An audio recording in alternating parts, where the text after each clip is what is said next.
estou aqui para mais uma videoaula, só que dessa vez sobre logaritmo. Vou apresentar para vocês a resolução desse exercício. Uma substância radioativa sofre desintegração ao longo do tempo, de acordo com a reação N em função de T igual a Ca elevado a K vezes C, em que A é um número real positivo, T é dado em anos, N em função de T a massa da substância em gramas e C e K são constantes positivas. Sabe-se que M em gramas dessa substância foram reduzidas a 20% em 10 anos. A que porcentagem M ficará reduzida à massa de substâncias em 20 anos? A. 10%.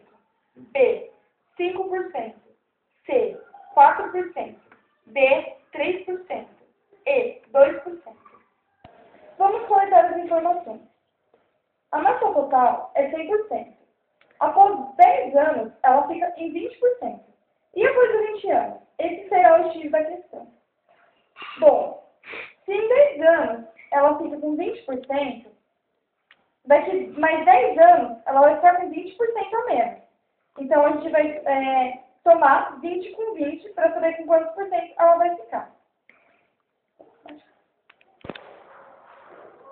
20% de 100 vezes 20% de 100 é igual a 400 dividido por 10.000, que vai ser igual a 0,04.